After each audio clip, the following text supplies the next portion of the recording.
Nosso objetivo agora é estudar o processo inflamatório agudo e o primeiro dos dois grandes grupos de anti-inflamatórios que nós temos, que são os anti-inflamatórios não esteroidais, ou AINES, tá? Que são aqueles que não têm o fundo hormonal, eles não são derivados de hormônio.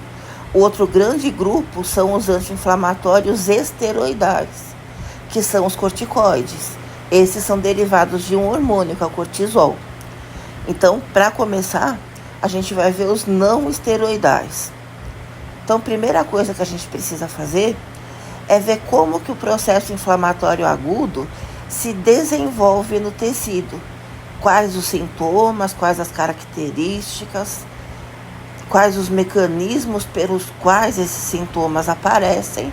Por quê? Porque os anti-inflamatórios, eles são drogas sintomáticas, eles não vão curar a inflamação. Eles não curam doenças, eles só vão alterar os sintomas. Então, a gente usa anti-inflamatórios, sejam eles esteroidais ou não esteroidais, para bloquear os sintomas. Quais? Principalmente a dor e o edema, o inchaço. Mas nenhum deles vai resolver o processo inflamatório, tá? E quando que a gente resolve o processo inflamatório? Quando a gente elimina a causa.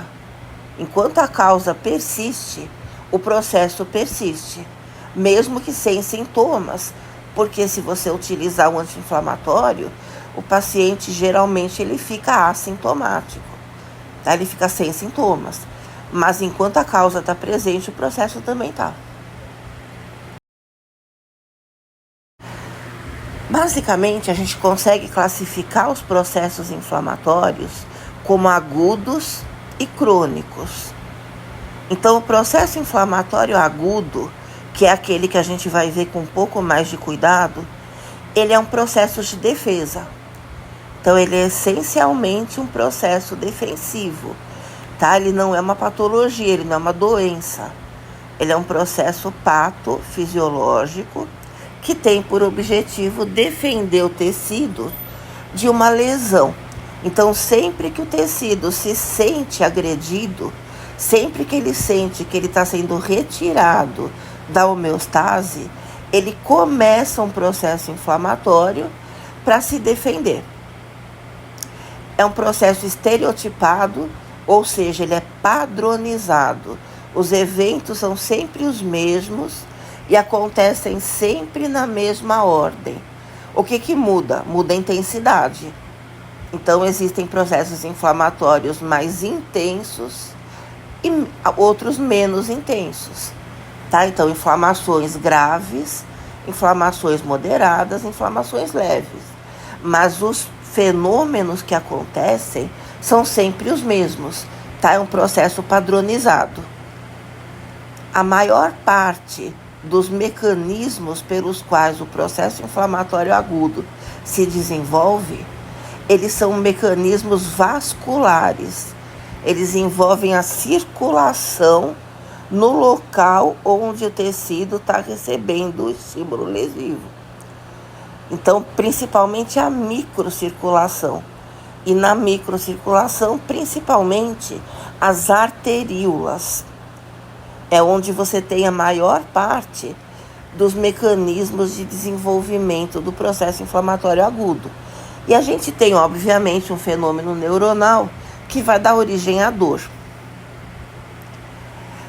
Tá? E para que esse processo existe? Para que o tecido volte à homeostase. Tá? O objetivo da inflamação aguda é recuperar o tecido.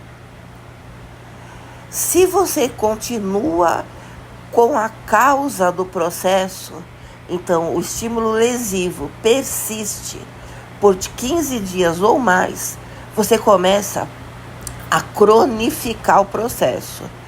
Tá? E a inflamação crônica já é uma doença, ela é patológica. Então você começa a substituir aquele tecido que está sendo lesado por tecido conjuntivo e você começa a fibrosar esse tecido. Ou seja, você vai matando o tecido ali onde você está lesando, tá? Então, o tecido que fica muito tempo recebendo estímulo lesivo, ele acaba morrendo, tá? Você fibrosa ele, substitui o tecido que estava lá por tecido conjuntivo, e aí você começa a perder tanto a estrutura do tecido quanto a função, tá? Isso você, por exemplo, quando você vê uma pessoa com artrite reumatoide, você olha para as mãos dessa pessoa, ela vai estar com as articulações tortas, porque aconteceu esse tipo de processo. Fibrosou ali ao redor daquela articulação e você acaba perdendo a estrutura do tecido e a função.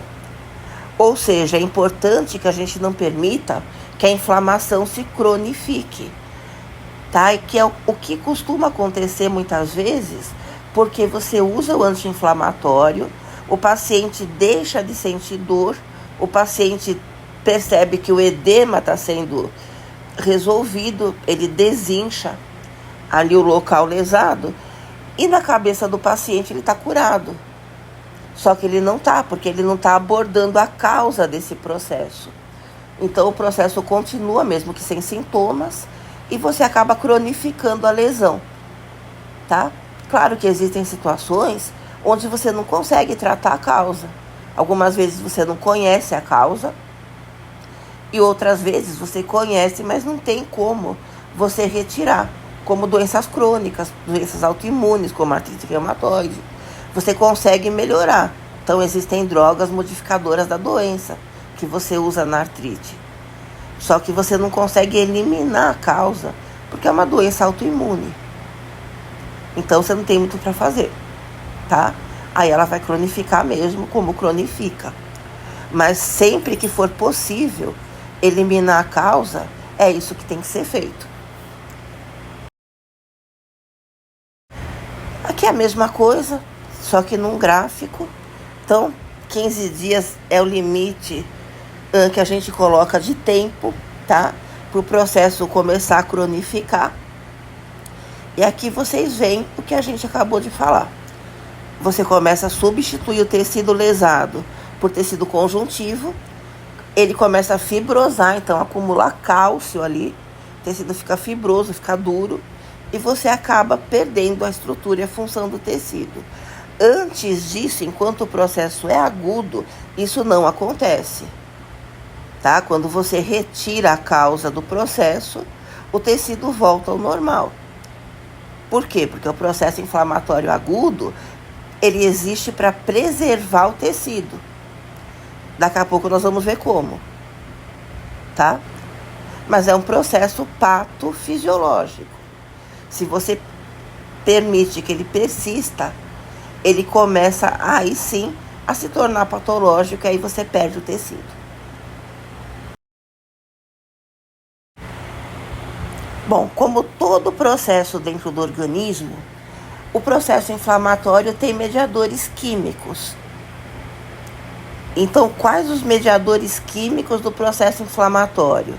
Eles se chamam altacoides ou autofármacos, tá? É a mesma coisa. Então, os altacoides são os mediadores do processo inflamatório. Vocês vão ver que são substâncias que a gente conhece também como neurotransmissores, alguns como hormônios, só que no processo inflamatório não. No processo inflamatório eles são altacoides, ou seja, eles fazem a sinalização ou a transmissão parácrina. O que é transmissão parácrina?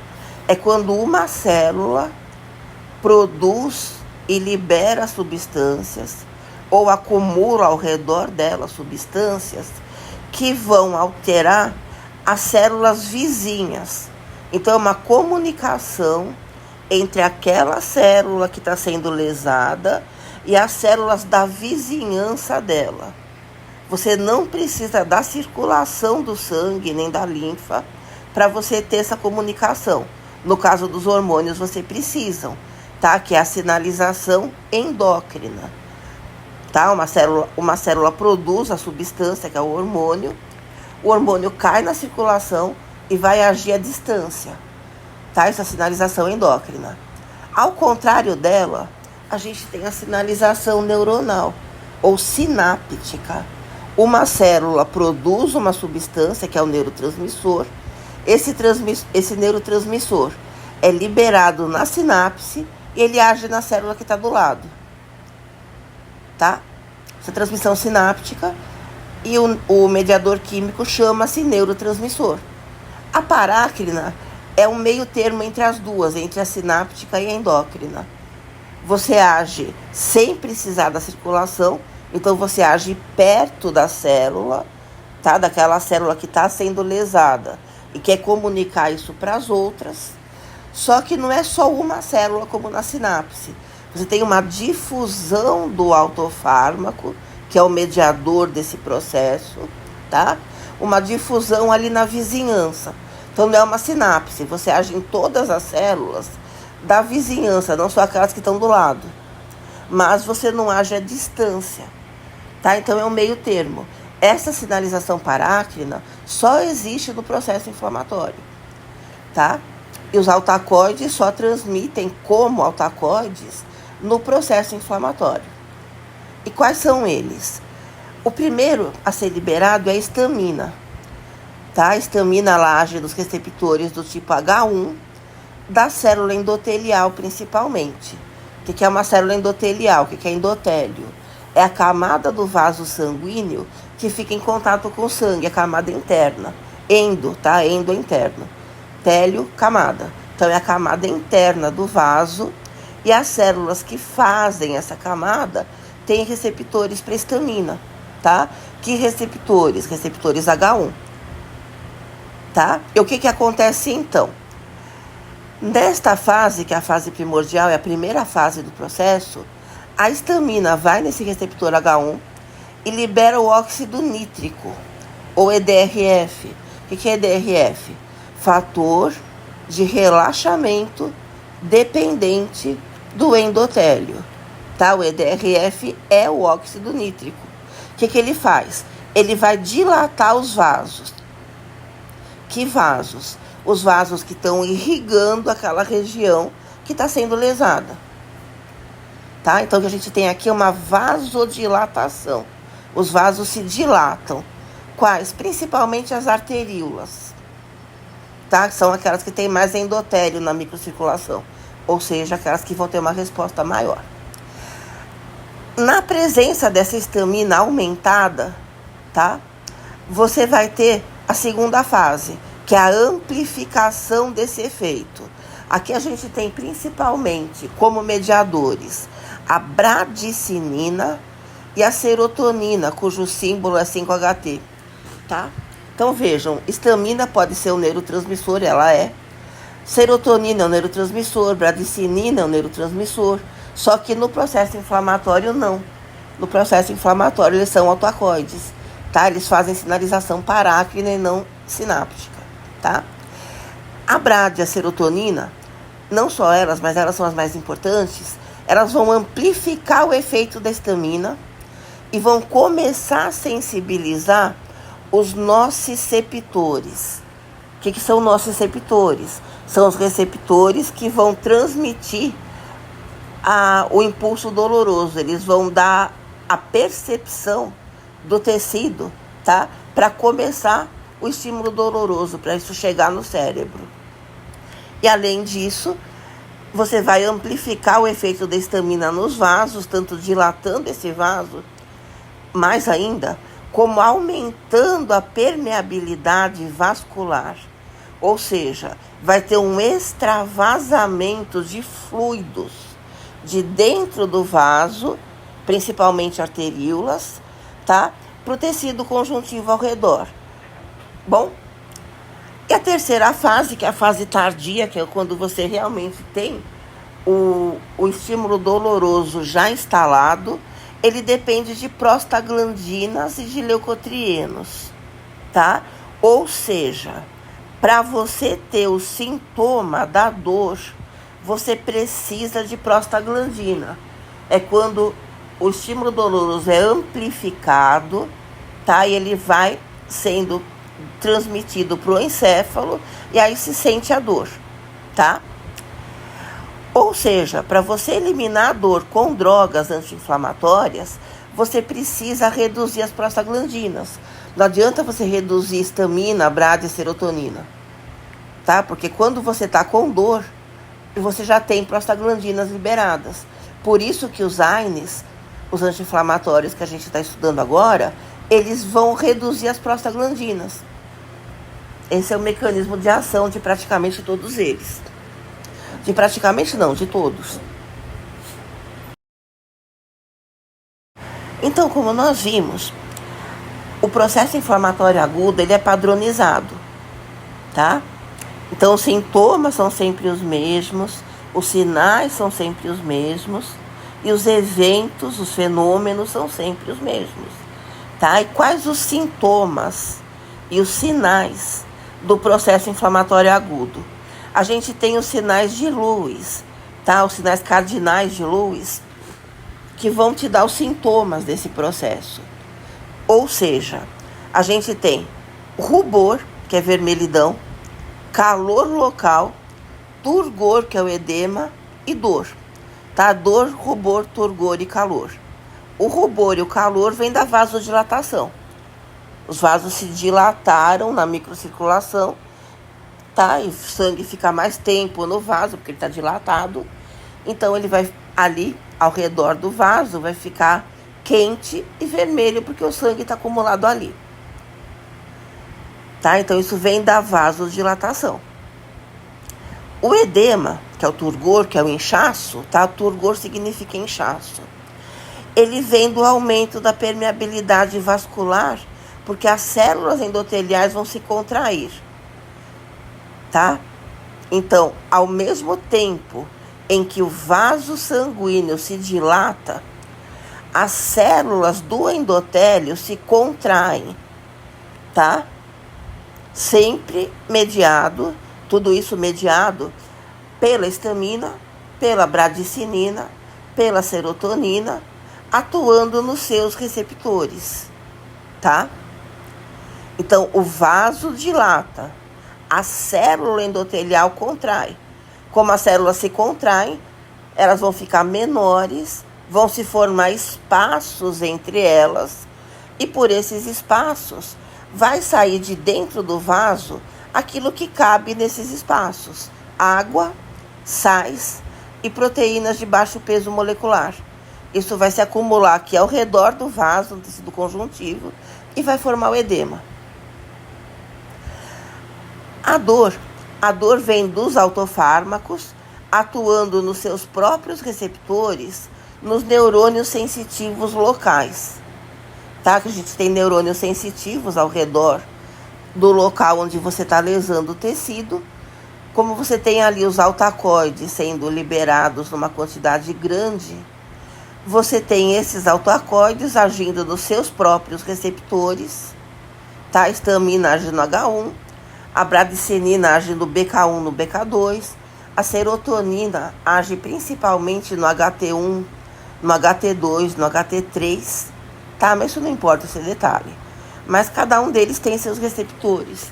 Onde? Nos neurônios sensitivos locais. Então, não só nos vasos, tá? Na célula endotelial, você vai ter os receptores para os autofármacos, mas os neurônios sensitivos também tem. E aí você começa a transmitir o estímulo doloroso, tá? Primeiro para a medula, depois para o encéfalo. E aí que você vai ter a amplificação pelas prostaglandinas, tá?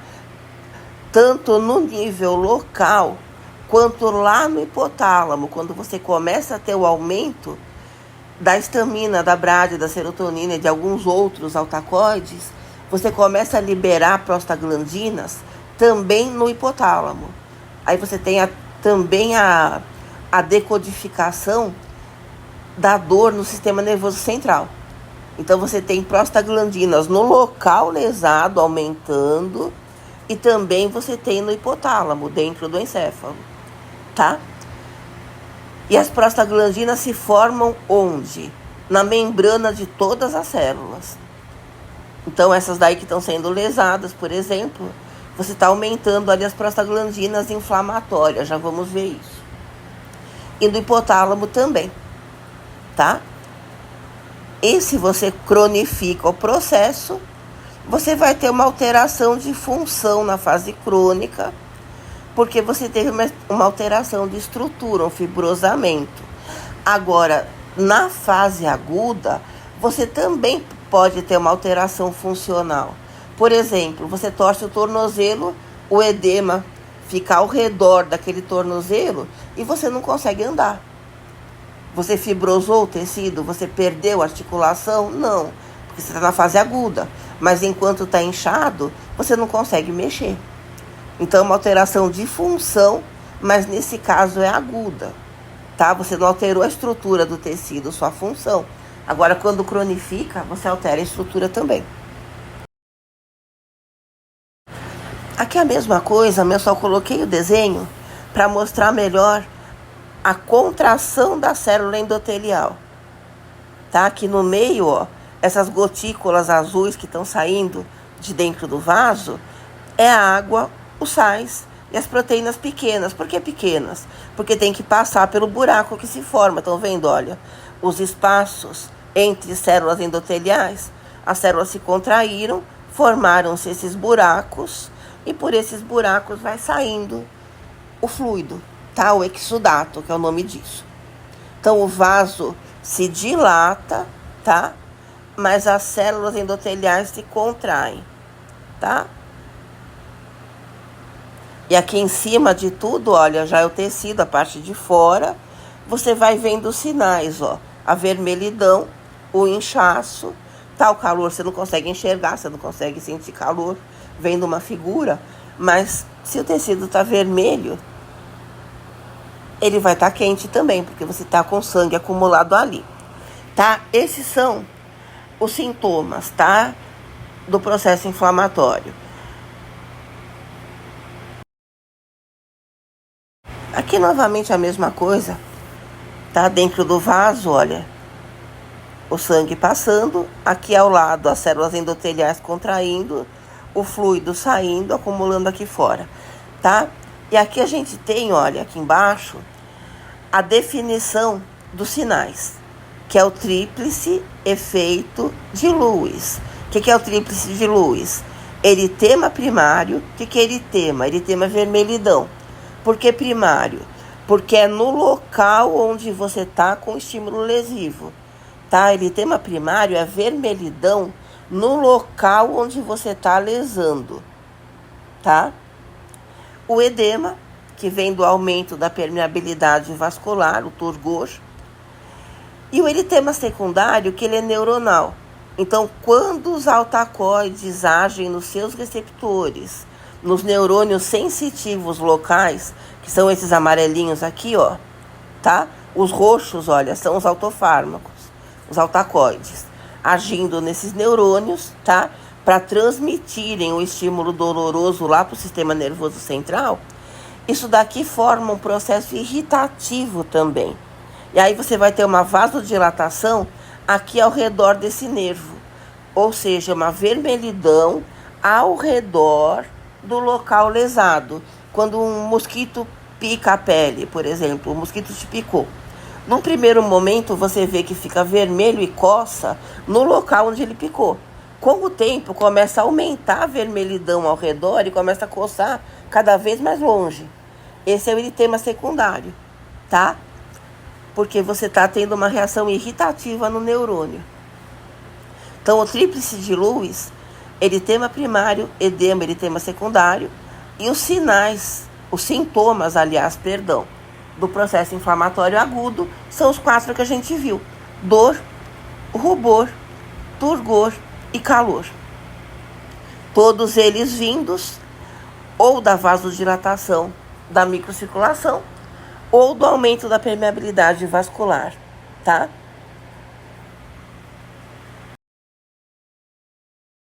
Bom, como a gente viu, para você ter os sintomas, principalmente a dor do processo inflamatório agudo, você precisa ter prostaglandinas, porque as drogas vão agir justamente bloqueando a produção de prostaglandinas. Então vamos ver como é que elas são produzidas no organismo. tá? Elas são produzidas a partir da cascata do ácido araquidônico. Então, como isso acontece? A partir dos fosfolipídios de membrana, então em qualquer membrana a gente tem essa produção, você vai ter o efeito de uma enzima, a ação de uma enzima, melhor dizendo, chamada fosfolipase A2. A fosfolipase A2 transforma os fosfolipídios de membrana em ácido araquidônico. E a gente vai ver depois, na próxima aula, que os corticoides anti-inflamatórios esteroidais, eles inibem a fosfolipase A2, tá? Você nem forma ácido araquidônico. Bom, o ácido araquidônico, ele tem dois caminhos para seguir. Ele tem o caminho da lipooxigenase, o caminho da LOX, que vai formar leucotrienos. E o caminho da COX, ciclooxigenase, que vai formar os prostanoides, prostaglandinas e tromboxanos, tá? Hoje é importante pra gente o caminho da COX. Por quê? Porque os anti-inflamatórios não esteroidais inibem a COX, tá? Eles não vão inibir a LOX. Existem drogas que a gente usa, principalmente no sistema respiratório, que vão atuar nos leucotrienos, não tanto inibindo a LOX, mas no receptor de leucotrieno. Mas pra gente isso aqui não interessa agora. Interessa pra gente o caminho da COX, tá? Você vai produzir prostaglandinas e vai produzir tromboxanos, tá bom? Isso daqui é fisiológico. Todas as nossas células produzem prostaglandinas, tá? Só que no processo inflamatório, quando você tem histamina, bradicinina, serotonina e alguns outros mediadores também, alguns peptídeos, por exemplo, você passa a ter a produção maior de algumas prostaglandinas e não de outras. Ou seja, algumas prostaglandinas são homeostásicas, são constitutivas dos tecidos e a gente precisa delas para o tecido funcionar. Quando você começa um processo inflamatório, você induz a produção maior de algumas prostaglandinas específicas, tá? Como nós vamos ver daqui a pouquinho. Ou seja, a quantidade de algumas prostaglandinas é diferente quando você está inflamando e quando você não está, tá? De outras não. Outras são sempre constitutivas. Algumas são inflamatórias, principalmente a prostaglandina do tipo E1, tá? A gente vai ver a seguir isso. Por que isso acontece então? Porque a COX, ela não é uma COX, na verdade elas são 3 COX, tá? Nos interessam essas duas. A COX-1 e a COX-2. Elas estão em equilíbrio, tá? Na homeostase, quando você não está lesando o tecido, a COX-1 predomina. A gente tem ela no corpo inteiro. Por exemplo, no estômago, nas plaquetas, nos rins, tá? Para que basicamente ela vai servir? Ela tem uma série de funções no organismo. Contrair musculatura lisa, aumentar algumas secreções. A PGE1, ela vai formar uma camada de proteção na mucosa gástrica. Por que o nosso estômago não é atacado pela pepsina? A pepsina é uma enzima que a gente tem dentro do estômago, que no meio ácido ela é ativa. O pepsinogênio, que é inativo, se ativa no meio ácido, que é o meio do estômago, e forma pepsina, que é uma enzima que digere proteína. Por que essa pepsina não digere o próprio estômago? Porque tem uma camada protegendo a mucosa, que é a PG1, prostaglandina E do tipo 1, tá? Que mais? Elas fazem com que a hemodinâmica no rim seja mantida, ou seja, o fluxo de sangue nos rins, ele é mantido por uma série de mediadores químicos, incluindo prostaglandinas. Então, você precisa de uma liberação de prostaglandinas para manter o fluxo renal normal nos rins, tá? O fluxo sanguíneo normal nos rins. Não só nos rins, tá? Mas é importante a gente frisar o rim aqui, porque se a gente utiliza um anti-inflamatório cronicamente por muito tempo, você pode ter uma lesão renal. E a homeostase da plaqueta, é muito importante lembrar que tem COX-1 na plaqueta, tá? E o que ela faz na plaqueta? Ela coagula o sangue. E qual é a prostaglandina que vai fazer isso? O tromboxano A2, tá? O tromboxano, ele vai formar trombo, tá? Ele é produzido na plaqueta e ele é uma prostaglandina, ele é um prostanoide. Ou seja, para você agregar as plaquetas, para você começar o processo de coagulação, você precisa de uma prostaglandina. Qual? Essa daqui, o tromboxano. Quando você começa a produzir os autofármacos, os altacoides, tá? Começa a liberar eles por um estímulo lesivo, ou seja, você começa o processo inflamatório, você desloca o equilíbrio das duas COX para o lado da COX-2. Você induz a transformação de COX-1 em COX-2. Tá? Você aumenta a COX-2. Tá? Exceto no endotélio. No endotélio, a COX-2 ela tá o tempo todo, ela também é constitutiva. Tá? Ou seja, no endotélio, a COX-2 ela é liberada sempre. De resto, não. Nas outras células, a COX-2 só existe numa quantidade importante quando você está com o processo inflamatório iniciado. Tá? Para que vai servir a COX-2? Ela vai produzir prostaglandinas específicas, por exemplo, a PGE2, tá? PGE2, ela é produzida em quantidade grande quando você está no processo inflamatório. Ela é um produto COX-2, tá? Para que serve? Para você amplificar os efeitos dos mediadores que a gente já viu. Histamina, bradicinina, serotonina. Ou seja, você vai ter a mediação aqui dos fenômenos vasculares do processo inflamatório e também dos fenômenos neuronais, como dor e febre. Febre lá no hipotálamo, que você vai começar a liberar prostaglandinas. Também no hipotálamo, tá? Numa quantidade maior, quando você tá com processo inflamatório, tá? E a dor. Ou seja, quando você tem mais COX-2, você vai ter quando acontece o processo inflamatório, tá? Exceto no endotélio. Fora do endotélio, para que servem os produtos COX-2, que são várias prostaglandinas, mas principalmente a E2. Serve para amplificar os fenômenos, tanto vasculares quanto neuronais, do processo inflamatório. Aumentar a permeabilidade vascular, dilatar os vasos da microcirculação, principalmente as arteríolas, tá?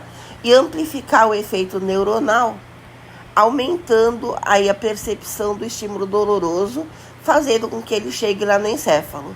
E ao mesmo tempo, lá no encéfalo, no hipotálamo, você também tem a COX-2 funcionando, aumentando a produção da PGE2. Tá? Isso leva a mais dor ainda no sistema nervoso central e a febre. Tá? Agora, no endotélio, a COX-2 produz a PGI2, que é a prostaciclina, tá? E o que ela vai fazer? Ela é anticoagulante. O tromboxano coagula, a prostaciclina inibe a coagulação. Perdão.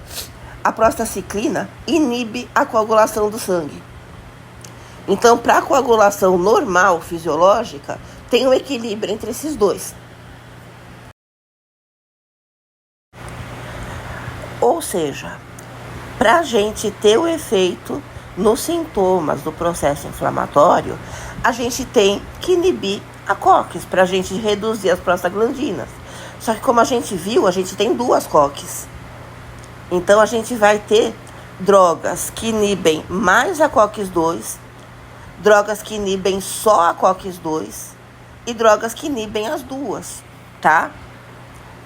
Então, lembrando, na COX-1, a gente tem produtos que vão manter a homeostase do organismo, ela é constitutiva. Quando você inibe a COX-1, você deixa de produzir a proteção da mucosa gástrica. Então, o estômago, a mucosa gástrica, fica sensível ao ataque, você desprotege a mucosa, tá? E você reduz o tromboxano, ou seja, você reduz a coagulação do sangue, tá? Quando você inibe mais a COX-2 ou só a COX-2, tá? Você já tem efeitos adversos diferentes. Então, tem drogas que inibem preferencialmente a COX-2, inibidores preferenciais da COX-2. Inibe muito pouco a COX-1. Então, você tem quase nenhum efeito na mucosa gástrica, efeito adverso. E você tem pouquíssimos efeitos adversos na coagulação do sangue. Agora, quando você só inibe a COX-2, tá? A gente não tem um equilíbrio entre o tromboxano, que coagula o sangue, que é um produto COX-1, com a prostaciclina, PGI2, que é produzida lá no endotélio, que é anticoagulante e é produto COX-2. Quando você inibe só a COX-2, você tem uma redução da prostaciclina, mas o tromboxano está normal, ou seja, aumenta a coagulação do sangue. Aí você vai ter um risco de formar trombos, tá? Então, um risco pró-trombótico, tá? Então, quando você usa um seletivo COX-2 ou um específico COX-2, que é uma definição melhor, tá?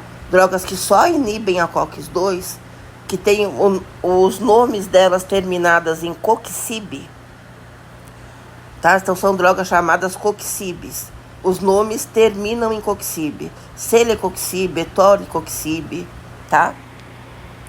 Essas drogas aumentam a coagulação do sangue. Por isso que elas são contraindicadas, pelo menos para uso crônico, no idoso. Porque o idoso já tem uma tendência maior a aumentar a coagulação do sangue. Aí você passa a ter um risco quase que inaceitável de eventos tromboembólicos. Tá? Então, uma trombose, um AVC, uma embolia pulmonar. Então, uma trombose venosa profunda. Aí você realmente contraindica nesse tipo de população. E você contraindica também em quem já tem eventos tromboembólicos, tá? No histórico. Então, quem tem varizes, por exemplo, quem já teve um infarto do miocárdio, quem já teve um AVC, mesmo que sejam jovens, pacientes que usam contraceptivo hormonal com estrogênio, pacientes que fazem reposição hormonal, tudo isso aumenta a coagulação do sangue. Fumantes, principalmente fumantes acima dos 35 anos. Aí você já não vai usar um coxib, tá? Você prefere um preferencial, tá? Aqueles que não são seletivos. Você tem o AS, o cetorolaco. Esses dois inibem muito a COX-1, tá? Você tem o ibuprofeno, o piroxicam, o diclofenaco, o naproxeno. O naproxeno está bem no meio. Ele inibe mais ou menos na mesma proporção a COX-1 e a COX-2. Ou seja, os efeitos na coagulação do sangue com o naproxeno, eles são bem equilibrados. Por isso que ele é a primeira escolha quando o teu paciente tem algum tipo de problema cardiovascular, quando ele é cardiopata, tá? O naproxeno, ele tem a maior grau de segurança nesse tipo de paciente, porque os efeitos na coagulação do sangue são equilibrados. O AS em doses baixas, doses que não são analgésicas, não são anti-inflamatórias, ele inibe só a COX-1, de forma irreversível. Por isso que você usa AS em doses baixas, cronicamente, para prevenir a formação de trombos. Então, você previne o infarto do miocárdio, o AVC, tá? Em pacientes predispostos. O cetorolaco, ele acaba inibindo até mais a COX-1 do que a 2, mas ele é tão potente, ele inibe tanto as duas, que você vê um efeito inflamatório extremamente potente. Ele inibe muito a COX-2, mas ele inibe mais ainda a COX-1. Ou seja, essa é uma droga extremamente potente, que tem efeitos extremamente graves na mucosa gástrica, na desproteção dessa mucosa, tá? E na coagulação do sangue. Diminui muito a coagulação do sangue, tá? Essas outras aqui que estão nesse espectro vermelho, ibuprofeno, piroxicam, diclofenaco, naproxeno, essas daqui são inespecíficas. Você tem sim efeitos na mucosa gástrica, então na agressão da mucosa, e você tem efeitos anticoagulantes, tá? Menores do que do cetorolaco e menores do que do AS em doses baixas, mas você tem, tá? Essa inibição da COX-1 pelo AS em doses baixas é irreversível.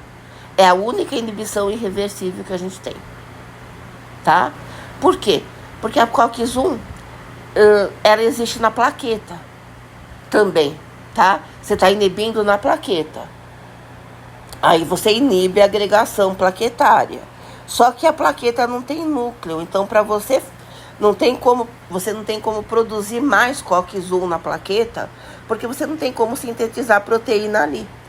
Tá? COX-1 é uma enzima, uma proteína. Você não tem núcleo, você não consegue sintetizar. Ou seja, para isso voltar ao normal, você tem que fazer novas plaquetas. Então demora cerca de 10 dias para isso acontecer. Tá? Então o AS que inibiu a COX-1, ele vai... essa COX-1 só vai voltar à quantidade normal, fisiológica, depois de 7 a 10 dias. Que você tem que você tem que produzir mais plaquetas para que você tenha enzima nas quantidades fisiológicas, tá? O AS em doses baixas tem esse efeito, tá? É o efeito que você vê. Em doses analgésicas, doses anti-inflamatórias, você começa a inibir cada vez mais a COX-2, tá? Aí você vê os efeitos anti-inflamatórios e você vê uma redução desse efeito na coagulação do sangue.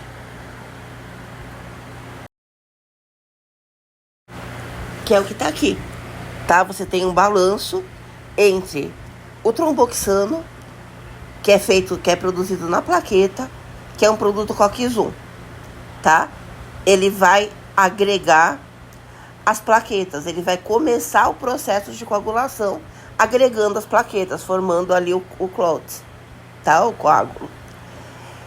E a PGI-2 é o contrário, é um produto COX-2, produzido no endotélio, tá? E aqui você tem um efeito anticoagulante, ele inibe a agregação plaquetária, tá? Quando você inibe só a COX-1, você tem o desequilíbrio a favor da PGI-2. Você tem mais PGI-2, prostacyclina, do que tromboxano. Ou seja, o efeito é anticoagulante. É óbvio que nenhuma droga anti-inflamatória vai inibir só a COX-1. Porque a COX inflamatória é a 2. Para você ter sintomas da inflamação, você tem COX-2 funcionando. Não adianta inibir só a COX-1. Agora, o AS em doses baixas, ele não inibe a COX-2. Ele só inibe a 1. Tá? Então, você tem um efeito anticoagulante bem importante e você utiliza isso para prevenir eventos tromboembólicos em paciente predisposto. Por exemplo, você previne infarto, previne AVC, tá? Mas, ao mesmo tempo, você coloca o paciente em risco de hemorragia, depende da situação ali do paciente. Ao contrário, se você só inibe a COX-2, tá? Você vai reduzir a PGI-2, que é a prostacyclina, e você vai ter o excesso do tromboxano, tá? Se inibe a produção da prostacyclina, você só tem tromboxano, e o tromboxano é coagulante. Ou seja, aumenta a coagulação do sangue e te leva para o risco de trombose, tá? Isso é muito importante. tá? Então o AS, ele pode ser usado em doses baixas, doses moderadas, que são analgésicas, e doses anti-inflamatórias, tá? Dos AINES, só o AS é assim, os outros não. Tá? Os outros ou são só analgésicos, como paracetamol, por exemplo, de pirona, ou são anti-inflamatórios. Alguns mais potentes, como um piroxicam, por exemplo, um diclofenaco, outros menos, como ibuprofeno, mas todos eles são anti-inflamatórios completos, tá? Eles vão inibir tanto a dor quanto o edema. O AS não, o AS em doses moderadas, as doses analgésicas, ele não é um anti-inflamatório completo, ele só vai eliminar a dor. Tá? A dor é a febre, tá? Mas se você tem um edema, o edema continua lá. Agora, em doses anti-inflamatórias, não, tá? Qual a diferença aqui entre essas doses? A capacidade de inibir a COX-2. A COX-1, ela vai ser sempre inibida. O AS vai inibir a COX-1 de forma irreversível, tá? Isso na plaqueta, porque a plaqueta não tem núcleo. Você não consegue repor a COX-1. Numa célula que tem núcleo, você consegue rapidamente repor a COX-1, porque você tem a síntese proteica acontecendo. Na plaqueta, não. Então, na plaqueta, a inibição é irreversível. Leva de 7 a 10 dias para a quantidade de COX-1 voltar ao normal, na plaqueta, tá? Fora da plaqueta, não. Nas outras células, você tem a síntese proteica, o efeito é reversível, tá? Mas na coagulação do sangue, não. Então, em doses baixas, olha, ele vai inibir só a COX-1, tá? Ou seja, você não vai ter tromboxano, mas vai ter toda a prostaglandina I2, que é a prostaciclina. Em outras palavras, você não tem coagulação do sangue pelo tromboxano, não vai ter agregação das plaquetas, mas você vai ter todo o efeito anticoagulante da prostaciclina, da PGI2. Ou seja, o efeito antitrombótico, tá? Antitrombo, é máximo. Em doses moderadas, doses analgésicas, aí você já inibe uma certa quantidade de COX-2 também, tá? Não toda ela, mas bastante, tá? O suficiente para você ter o efeito analgésico. Ou seja, você inibe toda a COX-1, tá? Então, você tem todo o tromboxano inibido, mas um pouquinho também, não tão pouquinho, você tem um pouco da PGI2 também inibida, tá? Ou seja, você ainda tem um efeito antitrombo. A coagulação do sangue está diminuída, mas não tanto. É um efeito moderado, tá? Em doses altas, doses anti-inflamatórias, aí você inibe as duas do mesmo jeito. Aí você perde o efeito protetor vascular, tá? Por quê? Você inibiu a formação do tromboxano, mas inibiu também a prostaciclina. Aí você já não tem mais essa proteção contra a formação do trombo, tá? Você não vai aumentar a chance de formar trombo, porque você está inibindo a COX-1 também. Só que aqui você não vai proteger mais nada, tá? Então, em doses altas, não adianta você utilizar para proteger o paciente de um infarto, por exemplo. Ou seja, o efeito na plaqueta, ele é estabelecido com doses baixíssimas, com doses abaixo da dose analgésica. Tudo que ele tem que fazer na plaqueta, ele vai fazer com 100 miligramas por dia, tá? Para você ter um efeito analgésico, você precisa de pelo menos 500 miligramas de 6 em 6 horas, tá? Um efeito anti-inflamatório completo, agindo tanto na dor forte quanto no edema, você precisaria de cerca de 1 grama de AS de 6 em 6 horas, tá? Aí você perde o efeito protetor vascular completamente. Então, vimos uma particularidade do AS, que é essa diferença em relação à dose. Vamos ver uma outra particularidade, que é o efeito dele na respiração, tá? Em doses baixas e moderadas, o AS estimula a respiração, aumenta a frequência respiratória, tá? Isso reduz o CO2 no sangue, você está respirando mais, você está eliminando mais CO2 na respiração. Isso leva o pH do sangue a tender ao aumento, tá? Chama alcalose respiratória. O sangue tende a ficar alcalino, tá? O que o organismo faz? Começa a excretar bicarbonato para compensar. Você reduz o bicarbonato no sangue, tá? Isso daí compensa a alcalose. Bom? Ou seja, você forma uma acidose metabólica. Essa excreção de bicarbonato te leva a uma acidose metabólica. O sangue tende a ácido, compensa a tendência ao alcalino que você vai ter pelo aumento da respiração. O problema começa quando você aumenta a dose do AS. Em doses altas, você começa a ter uma depressão da respiração, uma redução, tá? Então, se deprime diretamente o bulbo, que é o centro respiratório no cérebro. Aumenta o CO2 no sangue, que você não está expelindo eles com a quantidade que deveria, você está respirando menos, você está expirando menos CO2, está tirando menos CO2 do corpo. Aumenta o CO2 no sangue, o sangue tende a ácido, tá? E você entra numa acidose respiratória, tá? O que começa a acontecer aqui? Se o sangue tende a ácido, vocês vão se lembrar lá das aulas de cinética que um ácido fraco, como o próprio AS, no meio ácido, ele fica mais na forma molecular, na forma lipossolúvel. Ou seja, no sangue tendendo a ácido, o AS fica mais na forma lipossolúvel. Ou seja, essa forma ela é mais distribuída no corpo. Essa forma passa principalmente a barreira hematoencefálica. Ou seja, você passa a ter um acúmulo de AS no cérebro. Porque esse AS fica na forma molecular, porque o sangue está mais ácido, ácido em meio ácido, fica mais na forma molecular, lipossolúvel. Passa as membranas com mais facilidade, por difusão. Inclusive a barreira hematoencefálica. Então começa a acumular AS no cérebro, tá?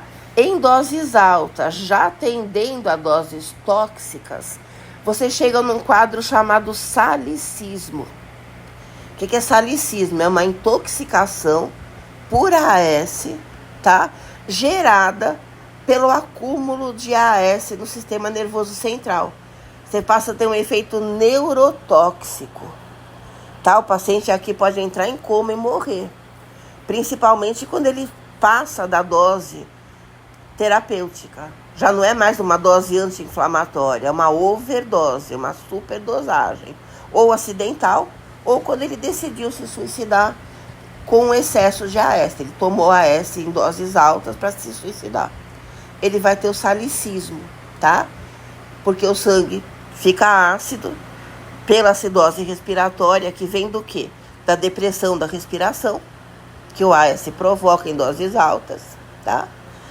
O sangue ácido faz com que o próprio AS que está circulando no sangue fique mais na forma molecular.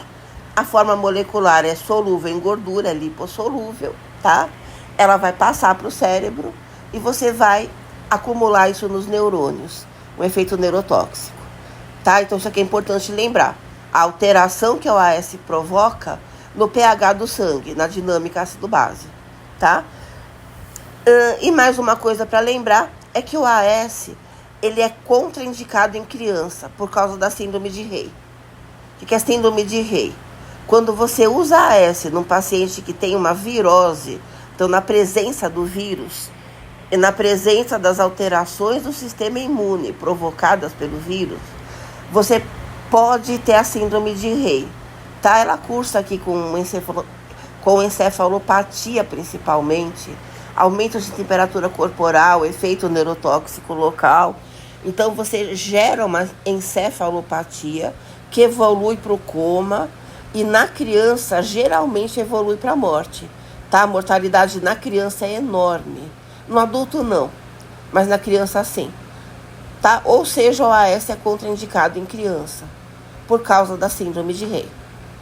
tá?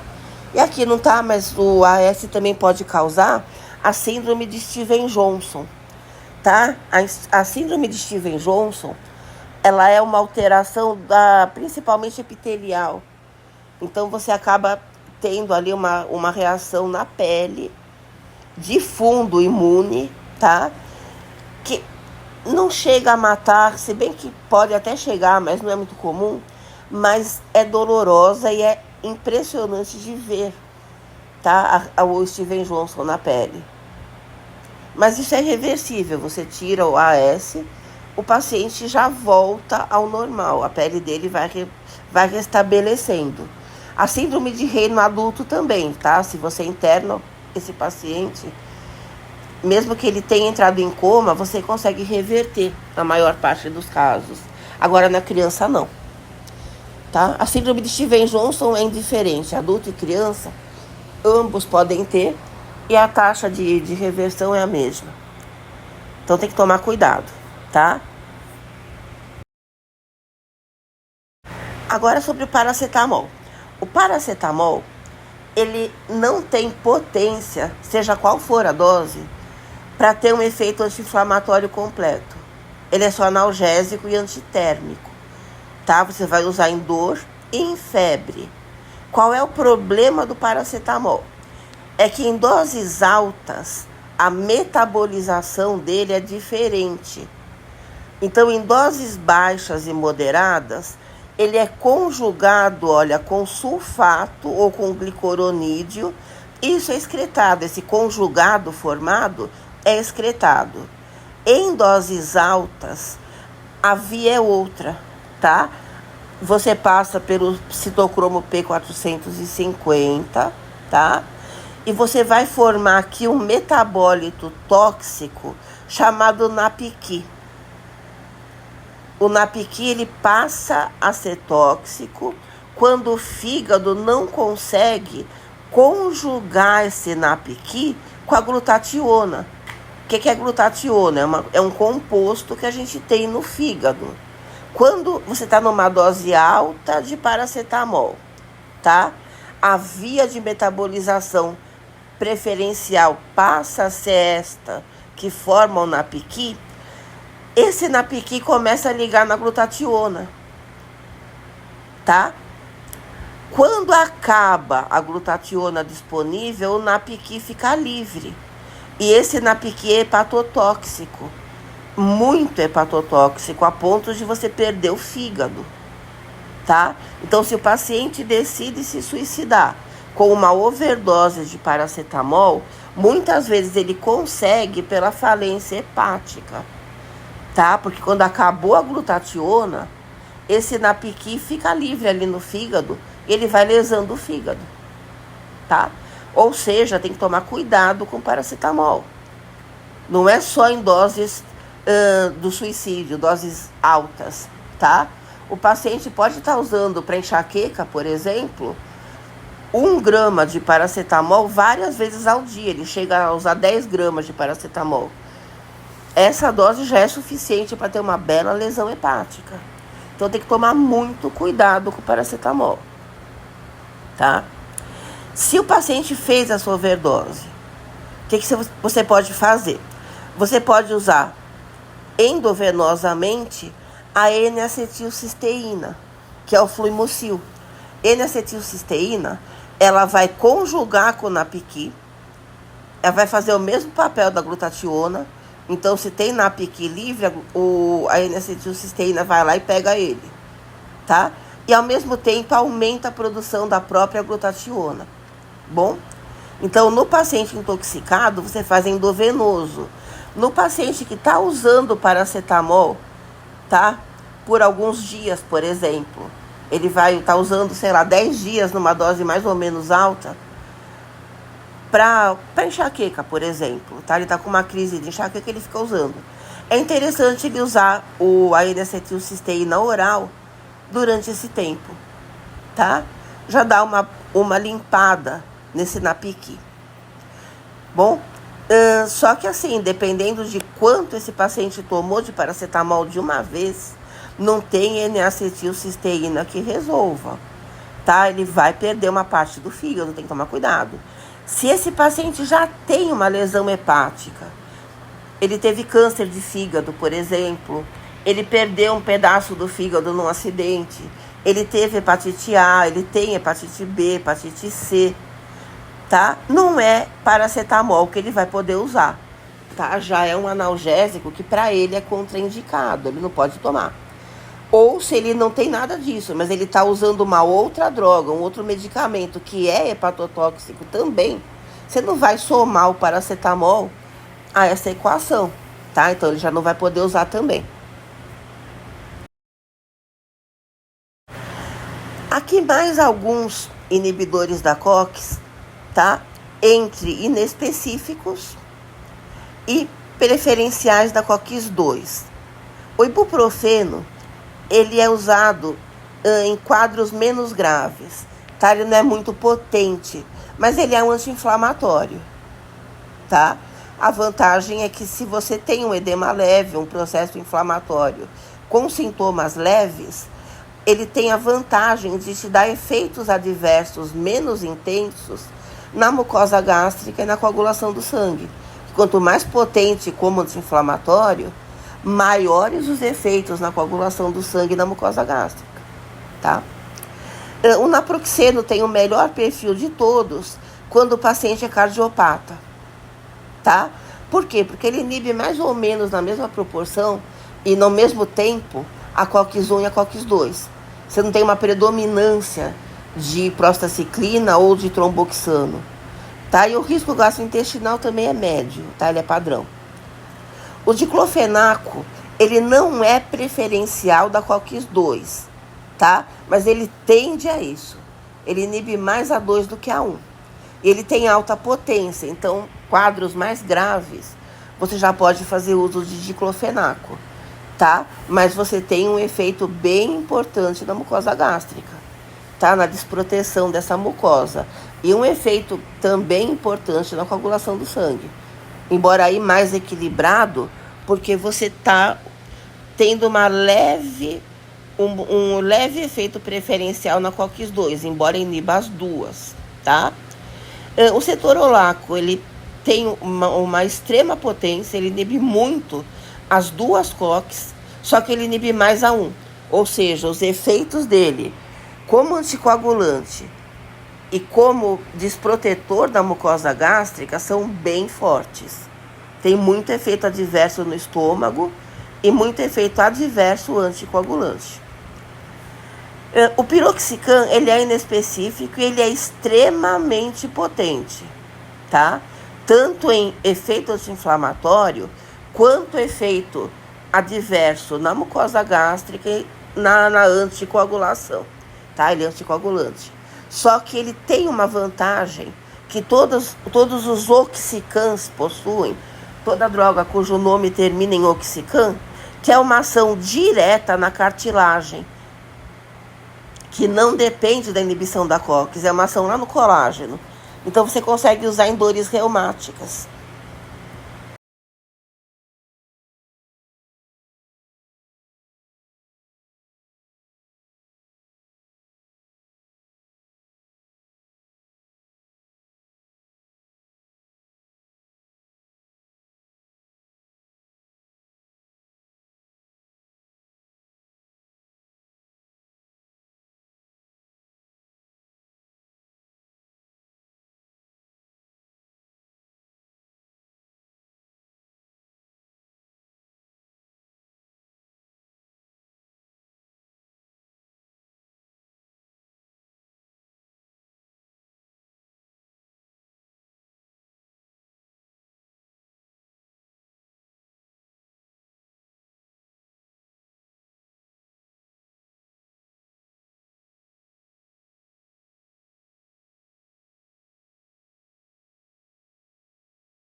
O tenoxicam, como também o meloxicam, são oxicams, tá?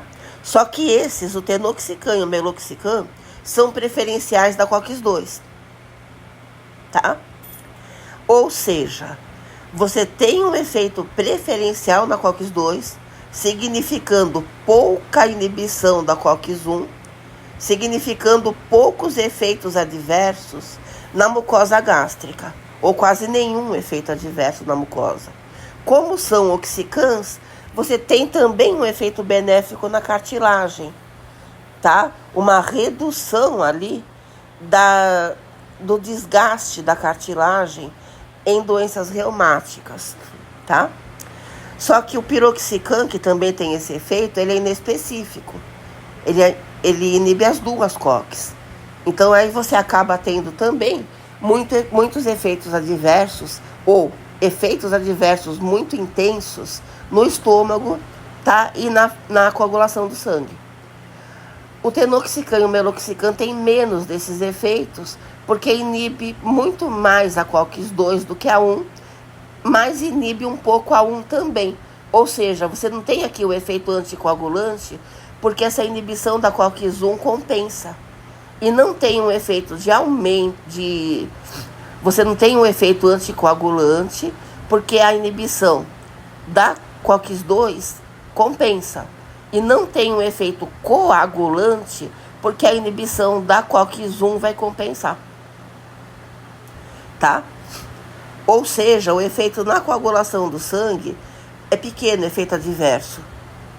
Tanto do tenoxicam quanto do meloxicam. Tá? O tenoxicam, hoje em dia, ele é a primeira escolha em trauma musculoesquelético, mas ele está perdendo o lugar dele para o etodolaco, que também é um preferencial COX-2, tá?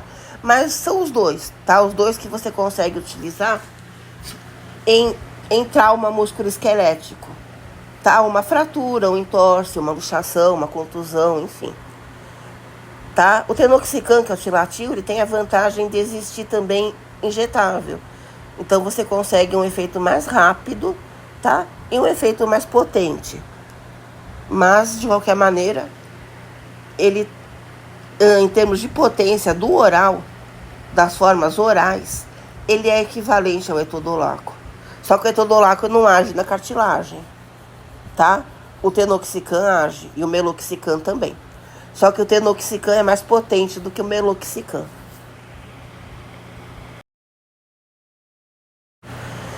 Tá, aqui só para dar uma recordada nos efeitos adversos importantes dos casos específicos.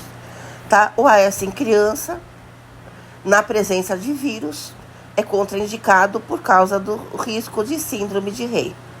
Tá? Que na criança pode gerar uma encefalopatia fulminante. O paracetamol, em doses altas, acima de 10 gramas por dia, ele é hepatotóxico. E a nimesulida, que já foi retirada em vários países, embora no Brasil ainda não, ela também é hepatotóxica. Tá? O que é a nimesulida? Ela é um inibidor preferencial da COX-2, tá? Só que ela é menos potente do que tenoxicam, meloxicam, etodolaco, tá? Ela é menos potente. Ela era muito usada em sintomas respiratórios, tipo sinusite, amidalite, então inflamações que acompanham problemas da árvore respiratória, até mesmo gripe, resfriado, tá? Se usava bastante, se usa ainda, mas hoje em dia está se substituindo, principalmente pelo etodolaco, até pelo próprio diclofenaco. O problema é que o diclofenaco tem efeitos adversos bem fortes na coagulação do sangue e no estômago, tá? Os oxicams preferenciais, meloxicam, tenoxicam, não. Tá? O etodolaco também não. Então se preferem esses. Bom? E a dipirona? A dipirona, se você for estudar em livros que não são brasileiros ou alemães, você não acha ela, porque ela foi retirada de muitos países da Europa, foi retirada também dos Estados Unidos e do Canadá, tá? Da Austrália também. Por quê? Porque ela pode depletar a medula óssea, ela pode gerar uma agranulocitose, uma redução de células brancas, tá? De granulócitos, que te leva a uma redução bem drástica da imunidade, até uma perda dela, tá? Isso é comum? Não, isso é raro, mas pode acontecer, tá? E por isso esses países retiraram ela, tá? Como retiraram a nimesulida por causa da hepatotoxicidade, só que não retiraram o paracetamol. Bom, tá? Então, assim, existem decisões da indústria farmacêutica que não são exatamente vinculadas a alguma coisa científica, tá? E aqui do lado esquerdo do esquema que a gente já viu. Acidose respiratória, então AS em doses altas, reduz a respiração, deprime a respiração, aumenta a CO2 no sangue, tá? Você vai ter a forma não ionizada, a forma molecular do AS. Esse AS da forma molecular passa para o sistema nervoso central e você vai ter ali o salicismo. Em doses acima das doses terapêuticas, já doses tóxicas, tá? Esse salicismo, ele vai aumentando cada vez mais e te leva a um efeito neurotóxico que geralmente leva à morte. Aqui só recapitulando, olha, os efeitos das drogas inibidoras da COX, tá? Dos grupos de inibidores da COX na coagulação do sangue no estômago. O AS em doses baixas, ele é um antitrombótico potente.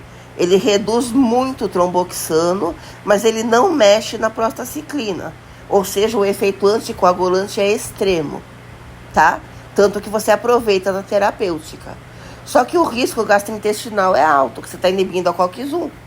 Tá? E o que é a COX-1? É aquela que protege a mucosa gástrica.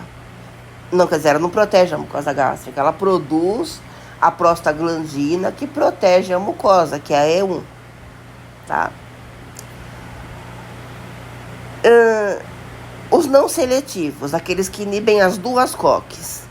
Você tem uma leve tendência ao sangramento. Você inibe a COX-1, inibe a COX-2, tá? Inibindo as duas, ainda predomina o efeito da COX-2, o efeito da prostaciclina, tá? Ou seja, você vai ter aqui um pouco de efeito anticoagulante, tá? Mas no estômago, o risco vai de moderado a alto, porque você está inibindo bastante a COX-1. E a COX-1 produz a prostaglandina, que protege a mucosa gástrica, tá? E aqueles que inibem só a COX-2, que são os coxibes, você vai ter uma queda drástica da PGI-2, porque você está inibindo só a COX-2. O tromboxano está normal, a COX-1 está funcionando. Ou seja, você vai ver só o efeito aqui da COX-1. Você só vê o tromboxano. Vai aumentar muito a coagulação do sangue, tá? E se o paciente está numa população de risco ou numa situação de risco, ele pode fazer um evento tromboembólico fatal, tá? E no estômago? No estômago o risco é baixo, porque a COX-1 está normal. Então a proteção da mucosa gástrica também tá. Tá, então para usar essas drogas, o que a gente tem que lembrar? Primeiro que elas não são curativas. Você usa como drogas sintomáticas para bloquear sintomas. Você não vai usar de forma crônica, a não ser quando você não consiga estabelecer a causa daquela inflamação ou quando você consegue, mas não tem o que fazer, tá? Aí você vai usar, mas sabendo que o processo vai se tornar crônico, tá? Do contrário, você vai ter que abordar a causa do processo. E o paciente tem que saber que se ele usar uma droga dessas, ele vai estar mascarando o processo inflamatório. O processo vai continuar enquanto a causa persistir, mesmo que ele esteja sem sintomas. Então ele vai mascarar o processo, tá? O paciente tem que saber disso para usar essas drogas. Em termos de risco cardiovascular, risco na coagulação do sangue, inibidores da COX, quanto mais inibe a COX-1, mais anticoagulante é. Quanto mais inibe a COX-2, mais coagulante é. Você tem que buscar o equilíbrio das duas, ou quando o teu interesse é o efeito anticoagulante, você tem que usar o AS em doses baixas, porque assim ele só vai inibir a 1, tá? Em termos de estômago, de articulação, de rins, de risco cardiovascular, você tem que escolher as drogas mais apropriadas em cada situação. Se o paciente tem já um risco cardiovascular, é interessante usar o naproxeno, que ele tem o melhor perfil, porque ele inibe mais ou menos no mesmo grau as duas COX. Se o teu paciente tem algum problema articular, é interessante usar tenoxicam, piroxicam, tá? Porque eles vão agir também no colágeno, na própria articulação. Bom, quando você tem um trauma musculoesquelético, mas sem comprometimento da articulação, não é um reumatismo, o paciente caiu, torceu o tornozelo, aí você pode tanto usar o tenoxicam, tá? Quanto o etodolaco, que não age na articulação, tá? Mas ele tem uma potência interessante para esse tipo de quadro. Bom, e sempre lembrando que seja qual for o inibidor da COX, ele vai alterar a circulação de sangue. Ele age na hemodinâmica, ele é vasoativo. Por quê? Porque as prostaglandinas atuam também na contração do vaso sanguíneo. Tá? Ele contrai as prostaglandinas, elas vão agir na contração do músculo liso, inclusive dos vasos. Ou seja, se você utiliza um anti-inflamatório cronicamente, certamente você vai ter uma lesão renal. Pode não ser importante o suficiente essa lesão para você ter uma redução importante da função renal, tá? Mas pode ser que seja importante. Então tem que tomar cuidado, tá? Porque você está alterando a circulação de sangue e quando você altera essa circulação no rim, a longo prazo, você pode ter uma lesão renal. E quando você altera a circulação de sangue no rim, você altera a função renal de forma aguda. Você pode também alterar a pressão arterial, por exemplo, tá? Porque você vai alterar a excreção de sódio e água, você pode reter sódio no corpo. Você pode também, de alguma maneira, reter potássio no corpo. Depende da situação ali, a gente vai ver isso depois, tá? Então tem que tomar cuidado. Então a excreção de íons pode estar alterada quando você utiliza o inibidor da COX, tá? Aqui mesmo de forma aguda, tá? Mas quando de forma crônica, essa alteração da perfusão de sangue no rim pode levar a lesão renal, tá? De forma aguda não, mas leva a alteração na excreção de íons. Dependendo da situação do paciente, o estado geral dele, isso pode ficar importante, tá? Pode levar a uma arritmia cardíaca, por exemplo. Se o paciente está usando um diurético, isso pode alterar. Dependendo de que tipo de diurético, você pode reter sódio, você pode reter potássio. Então, dependendo de como está o quadro geral do paciente, você pode ter uma alteração, sim. Então, na hora de prescrever, é importante que o paciente saiba disso também.